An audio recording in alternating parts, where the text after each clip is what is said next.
오늘은 마가복음 8장 14절에서 21절까지의 말씀을 가지고 나는 전능하신 하나님을 믿고 있다 라는 제목으로 말씀을 나누려고 합니다. 지진이나 화산 활동이 있으려고 하면 누가 제일 먼저 한다 그래요? 동물들이 좀 먼저 안다라고 이야기하죠. 이것도 과학자들의 의견은 분분합니다. 그게 사실이냐 아니냐, 과학적으로 증명이 됐느냐, 좀 여러 가지 의견들이 있다 그래요. 그럼에도요, 1975년도에 중국 하이청과 선양시 일대에 규모가 작은 지진들이 처음에 번번이 이렇게 일어났다고 합니다. 그런 가운데 쥐구멍에서 쥐들이 막 기어 나오는 일들이 일어나고요, 또 겨울잠을 자야 될 뱀들이 구멍에서 나와서 추우니까 얼어 죽는 모습들도 일어나고, 닭장과 개들이 몹시 닭장 안에 있는 닭들과 개들이 몹시 불안정하는 그런 일들이 막 일어났다라고 합니다. 그런데요, 이런 모습을 보고 중국에 있는 국가 지진국 사람들이요, 이 모습만 보고 그 지역에 있던 사람들 100만 명을 피신시켰다고 합니다. 여러분들, 아까도 말씀드렸지만 동물들이 그러한 지진이나 일어나는 것이 먼저 일어난다는 건 과학적으로 확실하게 증명된 건 없습니다. 그런데 그런 현상을 보고 100만 명을 피신시켰대요. 다들 피신하고 나서 사흘이 지난 뒤에요, 규모 7.3의 대지진이 일어났다고 합니다. 그래서 잘못했으면 수만 명의 목숨을 잃을 뻔했던, 미리 대피해서 막았던 대표적인 사례로 일컬어지는 사례가 75년도에 있었던 중국의 대지진 사건이었어요. 여러분, 이렇듯 미리 알 수 있으면 막을 수 있는 일들이 참 많이 있습니다. 그런데 안타까운 건 우리가 미리 알 수 있는 일들이 많이 없다라는 거예요. 생각보다는 미리 알고 막을 수 있는 일들이 그렇게 많지 않다라는 것이죠. 오히려 일어나고 난 다음에 우리가 힘쓰고 애써서 이겨나가는 것들이 더 많죠. 우리의 신앙도 그렇습니다. 여러분, 신앙은 어떤 율법이 아니라 삶이죠. 신앙은 생명과 같죠. 그래서 우리가 좀 미리 안다면, 미리 넘어지기 전에, 우리 신앙의 삶이 미리 어려움이 오기 전에, 미리 하나님과 멀어지기 전에 막을 수 있다면 얼마나 좋겠습니까? 우리의 신앙의 모습을 점검하고 그걸 대비할 수 있다면, 지금은 내가 더 기도해야 될 때고 더 하나님 말씀에 집중해야 될 때다라는 걸 잘 알 수 있다면 얼마나 좋겠습니까? 특히 요즘과 같은 시기에 정말 우리가 좀 우리를 돌아보고 더 경계해야 될 것은, 교육자들과의 만남이 약해지고 또 성도와의 서로 만남이 어려워지다 보니까 내 믿음의 삶이 어떤지, 내 신앙이 어떤지 점검하기가 더 어려워졌다는 것입니다. 그리고 신앙의 위험 중에 가장 큰 위험은 우리가 성경 안에서의 믿음에서 멀어지고 있는데도 우리가 그것을 잘 모르고 있다는 것에 있죠. 오늘 우리가 하나님 아버지의 말씀을 읽으면서 이 어려움 속에서, 장기간 이어지는 이 어려움 속에서 혹시 우리의 믿음은 정말 건강하고 올바로 가고 있는지, 이걸 좀 제대로 점검해 볼 수 있는 시간이 되었으면 좋겠습니다. 오늘의 말씀은 이런 내용이에요. 본문에 제자들과 예수님이 배에 오르셔서 베세다라는 곳으로 갑니다. 그런데 제자들이 배 안에서 이렇게 주머니를 열어보니까 떡을 미리 준비하지 못하고 한 덩어리밖에 없는 겁니다. 그래서 근심하기 시작했어요. 어떡하지? 그런데 예수님께서 마침 제자들이 떡 한 덩이를 보고 근심하고 있는 그때에 이렇게 말씀하십니다. 바리새인의 누룩과 헤롯의 누룩을 주의하라 라고 말씀하시는 거예요. 누룩이라는 게 여러분들 뭐죠? 떡과 연관이 있는 거예요. 누룩은. 그래서 누룩은 떡, 그러니까 여러분들 여기서 떡이라 그러면 우리 한국 떡을 자꾸 얘기하시는데, 생각하시는데 한국 떡이랑 좀 다릅니다. 오히려 빵이라고 이야기하는 게 조금 더 이스라엘 지역에서, 중동 지역에서의 떡을 이야기하는 것 같아요. 우리나라 떡 그러면, 저도 오늘 떡을 좀 받았는데 제일 먼저 생각나는 떡이 뭐 있으세요? 백설기 있죠, 백설기? 배고프신 분들은 드시고 싶으시겠지만, 네, 쫀득쫀득하고 쌀로 만들어서 쫀득쫀득하고 이런 떡을 생각하시잖아요. 그런데 여러분들, 우리가 오병이어기적도 그렇고 이렇게 떡을 이야기할 때 그 떡은 좀 빵과 같은 거예요. 여러분들 그 중국 호떡이라고 길거리 가시다가 이렇게 드셔보셨어요? 그런 거 비슷한 겁니다. 그래서 여러분, 보통 중동 지역의 떡, 빵, 거기에는 뭐를 많이 넣냐면 누룩을 넣습니다. 그래서 이렇게 부풀어 오르게 하죠. 그런데 주님께서 뭐라 그러시냐면, 그 떡 이야기를 하시면서 바리새인의 누룩과 헤롯의 누룩을 주의하라, 누룩 이야기를 하신 거예요. 그걸 주의하래요. 그러니까 제자들은 떡 그러면, 빵 그러면 누룩과 연관이 있으니까 누룩을 주의하라 그러니까, 예수님이 우리가 떡 한 덩어리밖에 없는 걸 아시고 책망하시다 보다 라고는 얘기하면서 더 걱정하는 거예요. 아이고, 예수님이 아셨구나, 떡 한 덩어리밖에 없는 것을. 예수님이 이 모습을 보고요, 안타깝게 말씀하십니다. 그리고는 제가 오늘 나온 본문을 조금 풀어서 이야기해 볼게요. 우리의 말로. 너희가 눈이 있어도 보지 못하고 귀가 있어도 듣지 못하느냐, 또 기억하지 못하느냐? 내가 지금 먹을 떡 이야기를 하는 것이 아니지 않냐? 내가 5,000명을 먹이고 4,000명을 먹였는데 지금 떡이 없다고 걱정하는 것이 내 문제겠느냐? 진짜 걱정해야 할 것은 그것이 아닌데 왜 깨닫지 못하느냐? 이렇게 지금 주님이 말씀하시는 대목이에요. 이게 오늘 본문의 내용이에요. 저는 오늘 본문을 통해서 두 가지를 살펴볼 겁니다. 첫째는 제자들이 걱정하는 것과 예수님이 걱정하는 것에는 무슨 차이가 있는가? 두 번째로, 예수님이 걱정하시는 것이 지금 우리의 신앙에 무엇을 말씀하시려는 것인가? 이 두 가지를 오늘 말씀을 통해서 살펴보면서 지금 이 팬데믹 상황이 길어지고 있는 이 시대에 우리에게 정말 주님이 걱정하시고 근심하라고 말씀해 주님의 걱정, 우리를 바라보면서 주님의 걱정이 진짜 우리의 걱정이 될지, 아니면 주님 걱정하지 마세요 라고 우리는 말할 수 있을지, 오늘 말씀을 살펴보면서 함께 은혜를 나누고자 합니다. 자, 우리 한번 볼까요? 제자들의 걱정과 예수님의 걱정의 차이는 무엇인가? 제자들은 우리가 살펴본 것처럼 자신들이 도시락을 준비하지 못한 것에 있어요. 그죠? 14절에 그 말씀이 있습니다. 우리 14절에 제자들이 떡 가져오기를 잊었음에 배 떡 한 개밖에 저희에게 없더라. 네, 이게 사실이죠. 이건 분명한 사실입니다. 제자들은요, 어쩌면 예수님의 드실 것, 또 제자들이 함께 먹어야 될 것을 준비하는 것이 당연한 겁니다. 그러니까 이것을 준비하지 못했던 것이 걱정이긴 한 거예요. 그런데 15절에 예수님께서 이렇게 얘기해요. 예수님께서 경계하여 가라사대. 여러분, 경계라는 말은 원문을 보면 이게 계속해서 지시하고 당부하다라는 말씀입니다. 그러니까 지금 이 순간에 갑자기 예수님이 야, 들어봐봐. 진짜 걱정거리가 있다. 야, 지금부터 내가 하는 말 잘 들어? 참 많은 얘기야?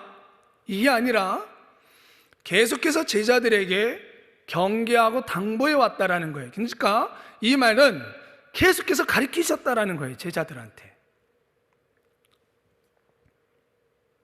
뭐를 계속해서 가르쳤을까? 그리고 그 계속해서 가르치셨던 말씀을 이 베세다로 가는 배를 타고서도 주님은 또 가르치고 있다라는 거예요.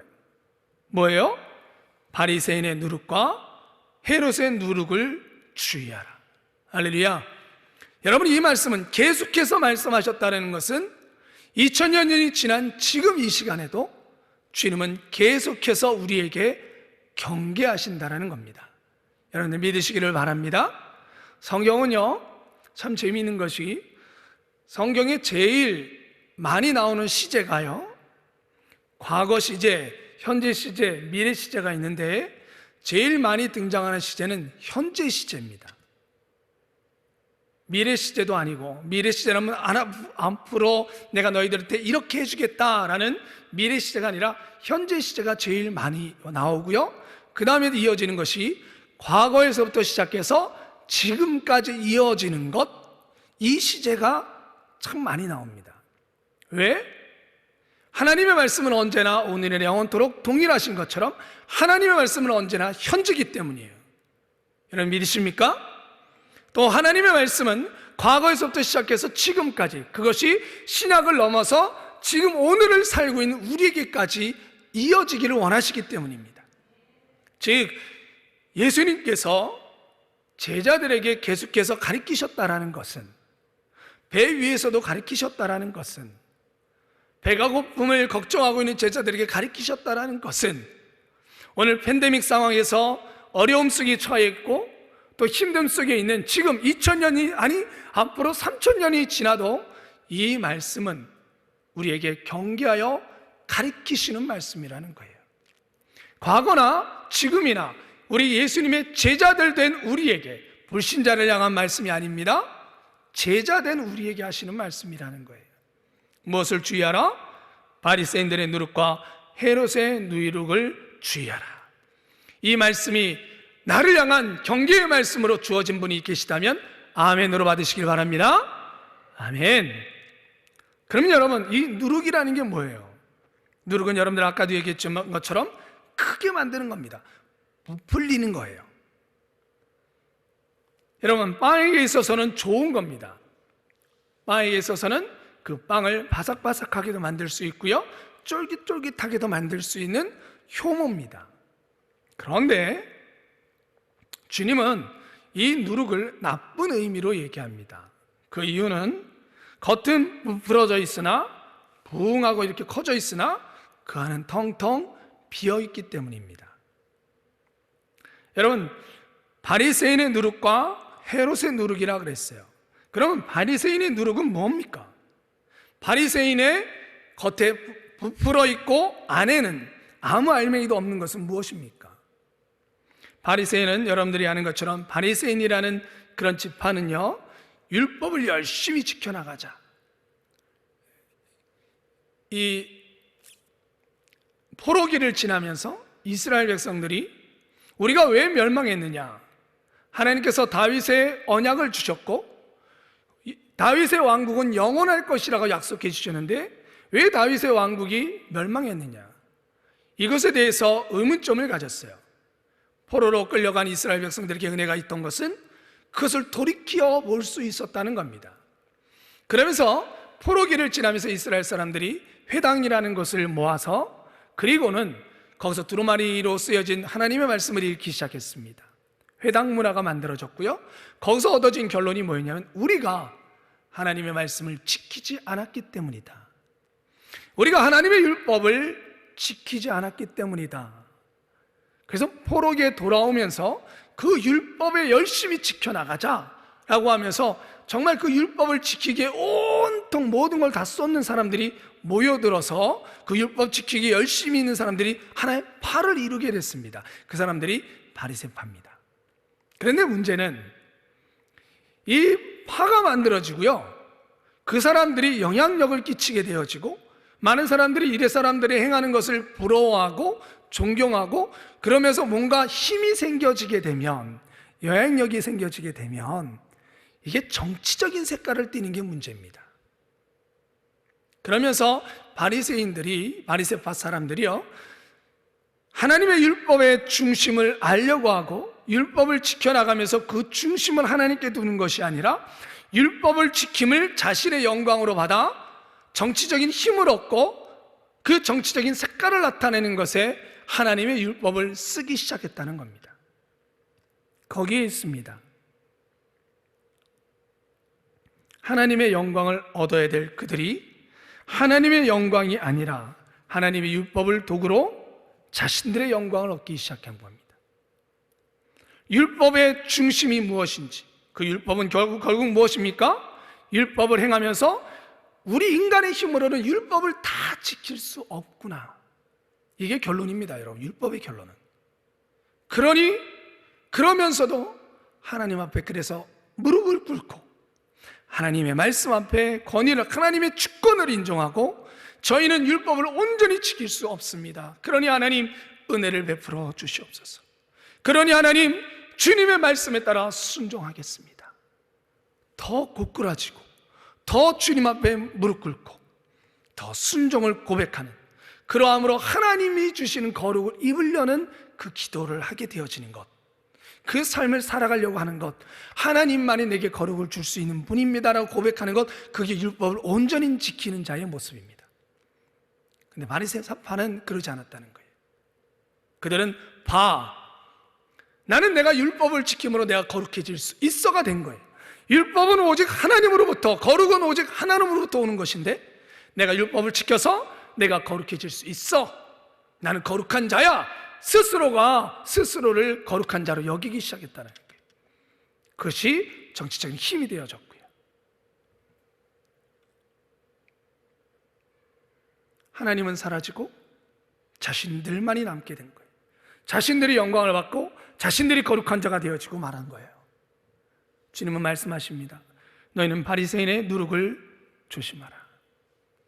어느 순간인가 우리의 행위가, 우리의 신앙의 모습이 하나님의 영광 앞에 더 겸손히 숙여지고 더 죽어지고 하나님의 거룩하심을 덧입으려는 것이 아니라 내가 10년, 20년, 30년 믿음 생활하면서 그 믿음 생활의 경륜이, 믿음 생활의 경험이 내 스스로를 거룩하게 만들어가고 내 믿음을 거룩하다 스스로가 이야기하는 모습으로 나오고 있지는 않은지. 여러분, 헤롯의 누룩은 무엇인가요? 로마의 헤롯은 유대의 정통, 유대인들이 인정하는 정통 다윗의 혈통에서 맺어진 왕이 아니라 로마 제국에 의해서, 우리 옛날에 이거랑 좀 비유가 맞는지 모르겠지만 양반을 돈으로 산다는 거 있었잖아요. 그런 것처럼 로마에 의해서 헤롯이 왕이 되어진 겁니다. 유대 왕이 되어진 겁니다. 로마가 세운 왕입니다. 정통성이 없습니다. 그런데도 헤롯은 자신이 마치 정통에 의해서 만들어진 왕인 것처럼 행동했고 그 권위를 나타내려고 했고 그 행위를 다 했다라는 거예요. 왕으로 인정받을 수 없는 자리인데 왕의 행위를 하는 것, 형식주의고 위선적인 말과 행동들, 자신의 정당성을 위해서 심지어 유대에 세워진 왕이니 하나님이 인정하는 왕인 것처럼 행동하는 그 모습들. 여러분, 하나님은 그 헤롯의 누룩, 거짓된 왕, 그러나 진짜 왕인 것처럼 행동하는 것을 경계하라고 말씀하십니다. 거짓 믿음. 둘 다 겉은 하나님의 율법을 지키는 거룩한 자 같고 왕이라는 이름으로 앉아있으나 누구도 인정하지 않는 왕의 모습은 있으나 왕과 같은 마음과 행동은 없는 위선적인 것. 겉은 율법을 지키는 것 같으나 그 중심에는 하나님이 없는 것. 너희는 이 누룩을 조심하라 말씀합니다. 지금도 그렇습니다, 여러분. 지금 주님은요, 보여지는 떡 한 덩어리로 인하여 내일에 대한 걱정보다 너희의 신앙이 겉은 있으나 속은 없는 신앙, 하나님 앞에 거룩하게 사는 것 같으나 하나님으로부터 얻는 거룩이 아니라 너희들 스스로가 만들어 스스로가 거룩하다 말하는 그 신앙, 하나님이 인정하지 않는 왕이나 자신이 마치 왕이 된 것처럼 거짓된 왕으로 생각하는 거짓된 믿음, 바리새인과 같은 형식주의의 신앙이 되는 것을 정말 우리는 근심하고 있는지, 헤롯이 유대의 가짜 왕인데도 진짜 왕인 것처럼 행동하는 그 모습을 경계하는 주님의 말씀처럼 우리의 신앙이 마치 대단한 신앙인 것처럼 생각하는 그런 우리의 모습은 없는지, 여러분 그것에 대해서 근심하고 계십니까? 떡 한 덩어리의 근심이 아니라 내 신앙이 바리새인의 누룩과 같이, 헤롯의 누룩과 같이 되어지는 신앙이 아닌가, 여러분 근심하고 계십니까? 보이지 않는 가운데 죄송하지만 큰 교회를 다니면 큰 믿음을 가지고 있고, 작은 교회를 다니면 작은 믿음을 가지고 있는 것처럼 우리는 어느 순간인가 착각하고 있지는 않습니까?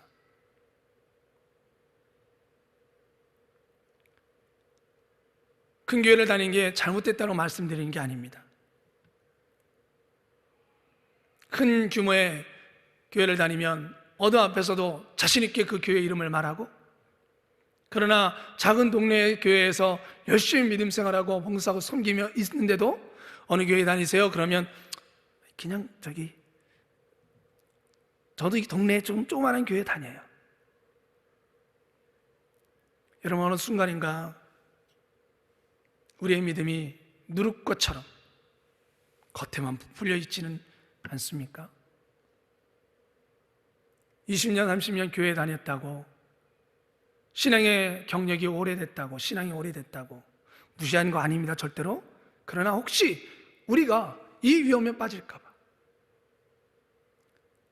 신앙생활하는 시간이 마치 내 믿음의 시간도 그렇게 크게 만든 것인 것처럼 우리 착각하고 있지는 않은지.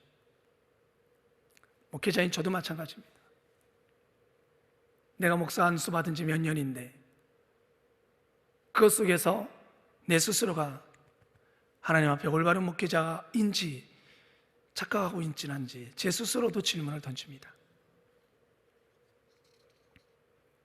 사랑하는 성도 여러분, 믿음의 열매는 없는데, 열매 없는 믿음으로 자라나고만 있는데, 주님이 열매 없는 믿음으로 찍어내버리라는 믿음으로 키만 자라고 있고 열매는 없는데 여전히 나는 건강한 믿음을 가지고 있다라고 이야기하고 있지는 않은지, 한 덩어리의 떡 때문에 근심하면서도 내 믿음은 산을 옮길 만한 믿음이라고 혹시 여기고 있다면 오늘 이 시간에 다시 한번 오늘의 말씀을 통해서 깊게 묵상해 보기를 주님의 이름으로 축원합니다.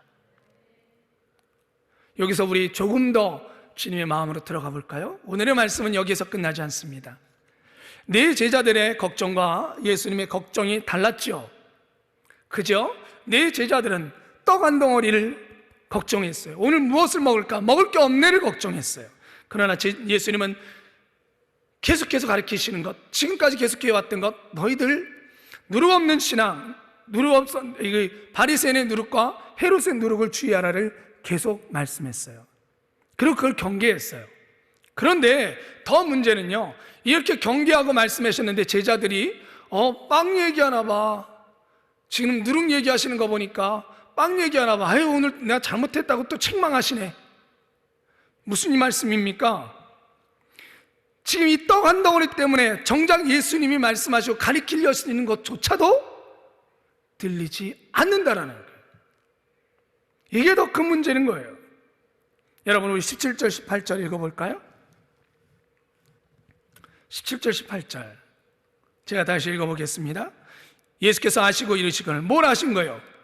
예수님이 지금 가리키는 것이 무엇을 의미하는지도 들리지 않는 것을 보시고 너희가 어찌하여 떡이 없음을 의논하느냐. 여러분 이때 예수님이 한번 한숨을 크게 쉬셨을 것 같아요. 그리고 얘기하셨을 것 같아요. 아직도 알지 못하며 깨닫지 못하느냐? 너희 마음이 둔하냐? 너희 눈이 있어도 보지 못하며 귀가 있어도 듣지 못하며 또 기억하지 못하느냐? 반대로 이야기하면요, 이런 얘기죠.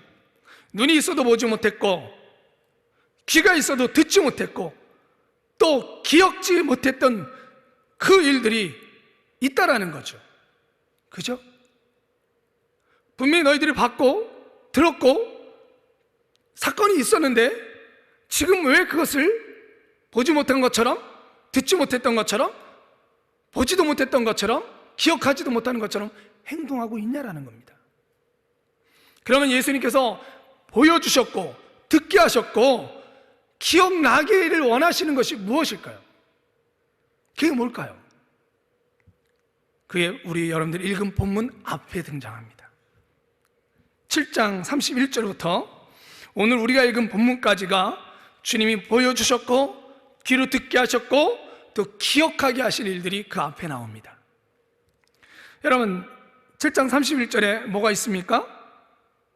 네, 귀를 듣지 못한 자 에바다라고 말씀하시며, 여러분들 사람들이 귀먹고 어눌한 자를 32절에 귀먹고 어눌한 자를 데리고 예수께 나와 안수하여 주시기를 간구하거늘 예수께서 그 사람을 따로 데리고 무리를 떠나사 손가락으로 그 양 귀에 침뱉어 그 혀에 손을 대시며, 귀가 닫혀 있는 사람의 귀를 여시는 역사가 일어납니다. 할렐루야. 그리고 8장에 이어지니까요 무슨 말씀이 나와요? 8장 1절부터 10절에 떡 7개와 생선 2마리로 몇 명을 먹이십니까? 4,000명을 먹이시는 사건이 납니다. 4,000명을 먹이는 사건이 8장 1절부터 10절까지 나옵니다. 그리고 나서 표적을 구하는 사건이 끝나고 질문 나오는 거 없고 11절부터 13절 끝나고 바로 14절의 말씀이 나와요. 사랑하는 성도 여러분, 오늘 본문 다음에 그리고 본문이 끝나고 나면 바로 무슨 말씀이 나오냐면요, 베드세다에서 맹인, 앞을 보지 못하는 사람을 고치는 장면이 바로 등장해서 나옵니다. 이 말씀은 무슨 얘기입니까? 제자들이 이 모든 것의 증인이라는 거예요. 여러분, 너희들은 방금 전에 귀로 듣지 못하던 자가 듣게 되어져서 들리게 되는 것을 너희들은 보았지 않느냐? 너희는 방금 전에 배고팠던 4,000명의 사람이 보리떡 5개와 7개와 물고기 2마리로 배불리 먹는 것을 경험했지 않느냐? 제자들의 눈에 보였습니다. 제자들의 귀에 주님의 음성과 고침받은 사람들의 외침과 배고팠던 사람들이 배불리 먹으면서 웃는 그 소리들을 들었고 보았습니다. 방금 전에요. 제자들이 가지고 있던 떡 7개가 4,000명을 먹이며 식사하는 장면을 그들은 눈으로 경험했습니다. 그런데 지금 배를 타고 가고 있는 제자들은 그들의 손에 떡이 1개밖에 없다라고 예수님이 그 자리에 타고 있음에도 불구하고 걱정하고 근심하고 심지어 그 걱정과 근심 때문에 예수님의 말씀이 들려지지 않은 거예요. 올바로 듣지 못하는 영적인 상태가 되었다는 것입니다. 알지도 못하고 깨닫지도 못하고 마음이 둔하냐라고 주님은 3번에 걸쳐서 책망하고 있습니다. 바로 지정의 모든 것이 다 닫혀버린 것이죠. 제자들이 지금 가지고 있는 떡 하나로 인한 것은 배가 고플 것이다라는 이 현실적인 것, 이것을 주님이 책망하고 있는 게 아닙니다. 너 왜 배고파하냐? 이것을 책망하는 것이 아니라 그 배고픔으로 인한 걱정과 근심으로 인해서 주님의 권세와 능력을 경험하고 보았고 들었음에도 불구하고 다 잊어버리는 것, 그것을 주님은 책망하고 계신 것입니다. 사랑하는 성도님들, 우리 지금 여기에 우리 예배를 받고 계시기는 우리 주님은 어떤 분이십니까? 여러분들은 어떤 주님을 믿고 계십니까? 우리가 눈으로 보고 귀로 듣고 경험했던 주님은, 여러분들 삶 가운데 역사하셨던 그 주님은 어떤 주님이십니까? 우리가 신뢰하고 있는 주님은 어떤 분이십니까?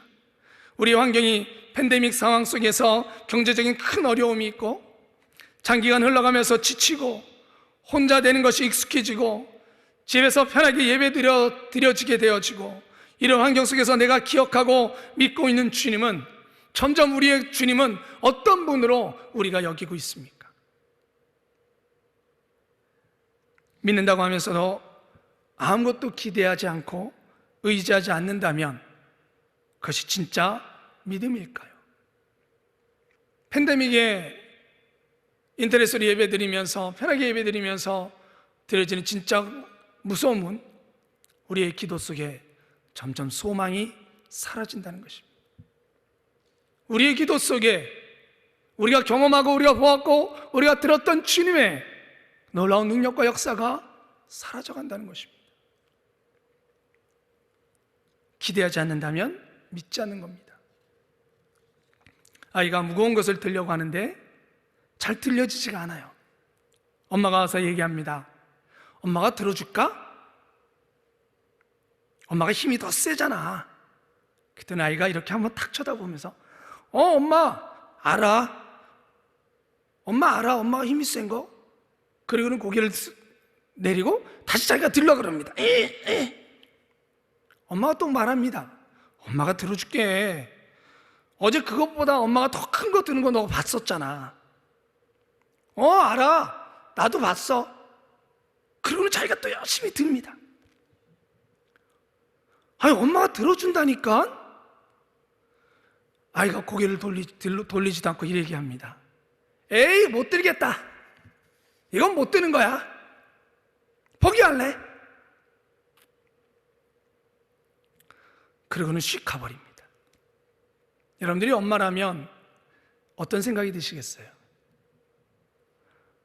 와, 우리 아이 혼자 하려고 대단해. 엄마한테 의지하지도 않고 이런 마음이 먼저 드시겠어요? 아니면 많이 섭섭하시겠습니까? 저는 가끔씩 그런 섭섭함이 있더라고요. 가끔씩 이제 교회 끝나고 집에 들어갈 때 전화를 좀 해서 저희 둘째 아들한테 아빠 뭐 사갈까? 물어보는데 그냥 오세요. 그러면 조금은 감사하긴 하죠. 근데 조금 실망스러워요. 그래도 엄마 뭐 먹고 싶어요 이렇게 얘기하면 되게 기뻐요. 뭔가 막 사가고 싶어요. 사랑하는 성도님, 여러분과 제가 고민하고 있는 떡 한 덩어리로 배고픔에 대한 생각, 어떡하지에 대한 걱정이 여러분들 가지고 계신 것들이 있습니까? 네, 걱정할 수 있습니다. 지금 내 현실에서 가지고 있는 경제적인 문제, 건강의 문제, 자녀들에 대한 문제에 대한 고민할 수 있습니다. 하지만 주님이 정말 걱정하는 것은 그 현실의 떡 한 덩어리로 인해서 우리 주님을 바라보는 눈이, 우리 주님을 생각하는 그 생각이 주님이 원하시는 모습으로 있지 아니하고 할 수 없어, 안 되는 거야 하고 포기해버릴까 봐, 기도가 마쳤는데도 불구하고 고개를 숙이고 돌아가는 모습을 주님은 볼까 봐. 우리 곁에 계신 주님은 귀신을 쫓아내셨습니다. 귀 먹고 말 더듬던 사람들의 귀가 열리고 말을 할 수 있게 만드신 주님이십니다. 떡 7개와 생선 2마리로 4,000명을 먹이신 주님이십니다. 여러분, 이것을 믿으신다면 여러분들이 입으로 분명하게 고백하고 말할 수 있는 저와 여러분들이 되시기를 소망합니다. 교회 와서 열심히 봉사하고 돌아가면서 고개 숙이고 내일은 어떻게 하지 한숨 푹 쉬며 돌아가는 그런 여러분들의 모습을 주님은 보고 싶어 하지 않습니다. 너는 보지 않았느냐?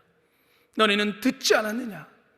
내가 일으킨 기적 속에 너는 여태까지 내 기적과 내가 베푼 은혜로 살아오지 않았느냐? 눈을 들어 나를 보라고 주님 말씀하십니다. 내 신앙의 무너짐을 우리가 알 수 있다면 얼마나 쉽게 막을 수 있겠습니까? 그러나 이러한 모습은요, 여러분, 뚝이 무너지는 것은 보이지 않는 곳에서 금이 가기 때문입니다. 보이지 않는 속에서 우리의 믿음이 전능하신 하나님, 할 수 없는 것이 없고 모든 것을 가능케 하시는 그 주님의 역사, 그것이 내 기억 속에서 사라져가는 것, 그것을 바라보고 그것을 믿으며 주님을 향한 소망을 가지고 기도하는 모습들이 점점 사라져가는 것을 주님은 정말 걱정하고 계십니다. 우리가 읽은 본문을 지나서요, 마가복음 8장 22절에 가면 우리 한번 볼까요? 8장 22절에